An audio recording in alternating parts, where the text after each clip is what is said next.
As we all know, vice president हमारे देश में एक बहुत ही रिस्पेक्टेड एंड इम्पॉर्टेंट पोस्ट है। तो आज इस वीडियो में हम वाइस प्रेसिडेंट के बारे में जानेंगे। वाइस प्रेसिडेंट को सेकंड सिटीजन ऑफ इंडिया कहा जाता है। अब हमें इस पोस्ट की ज़रूरत क्यों पड़ी? मान लीजिए हमारे प्रेसिडेंट रिज़ाइन कर देते हैं या उनका रिमूवल हो जाता है या अचानक उनकी डेथ हो जाती है, तो वो सीट खाली हो जाएगी। आर्टिकल 65 के तहत हमारे vice president as a president act करेंगे जब तक कि न्यू प्रेसिडेंट चुन के नहीं आ जाते।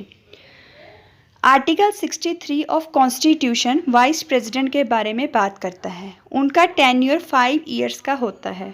हमने पोस्ट ऑफ वाइस प्रेसिडेंट का जो फीचर है वो यूएसए के कॉन्स्टिट्यूशन से बोरो किया है। आर्टिकल 64 के तहत जो भी हमारा वाइस प्रेसिडेंट बनता है वो ऑटोमेटिकली राज्यसभा का चेयरमैन बन जाता है।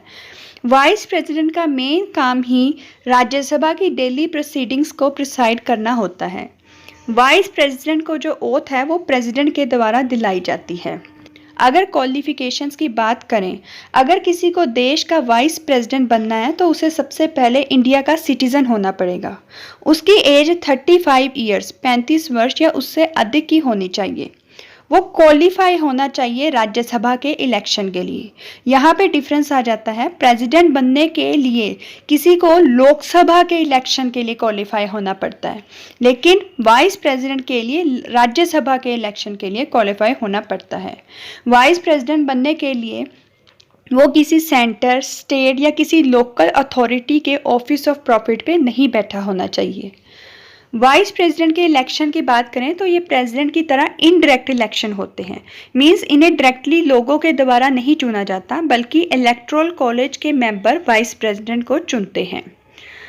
अब प्रेसिडेंट को चुनने के लिए इलेक्टोरल कॉलेज में सिर्फ इलेक्टेड मेंबर्स आते हैं लोकसभा के, राज्यसभा के, स्टेट की लेजिस्लेटिव असेंबलीज में, और जिन यूटीज जैसे दिल्ली और पुडुचेरी में लेजिस्लेटिव असेंबली हैं उनके इलेक्टेड मेंबर्स ही प्रेसिडेंट के इलेक्शन में पार्ट लेते हैं। कोई भी नॉमिनेटेड मेंबर प्रेसिडेंट के इलेक्शन में पार्ट नहीं लेता। वाइस प्रेसिडेंट के इलेक्शन में सिर्फ और सिर्फ लोकसभा और राज्यसभा के मेंबर्स ही पार्ट लेते हैं, चाहे वो इलेक्टेड हैं चाहे नॉमिनेटेड है। यहाँ पे स्टेट लेजिस्लेटिव असेंबली का कोई मेंबर पार्ट नहीं लेता।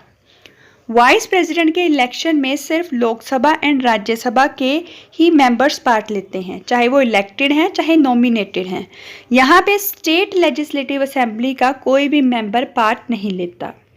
रिमूवल की बात करें तो वाइस प्रेसिडेंट के रिमूवल के लिए हमें प्रेसिडेंट की तरह किसी फॉर्मल इम्पीचमेंट की ज़रूरत नहीं पड़ती, और ना ही हमारे संविधान में कोई ग्राउंड मेंशन है वाइस प्रेसिडेंट के रिमूवल के लिए।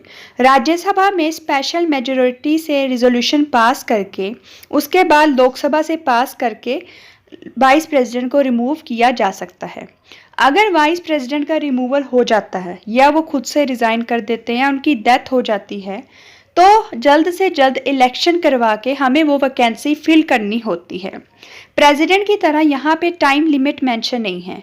अगर प्रेसिडेंट की सीट वेकेंट होती है तो 6 मंथ के अंदर इलेक्शन करा के वो पोस्ट भरनी होती है, लेकिन वाइस प्रेसिडेंट के केस में ऐसा टाइम लिमिट मेंशन नहीं है। यहाँ पे ये वीडियो यहीं ख़त्म होती है। अगर आपको ये वीडियो अच्छी लगी तो लाइक, शेयर और सब्सक्राइब करें। Thank you so much.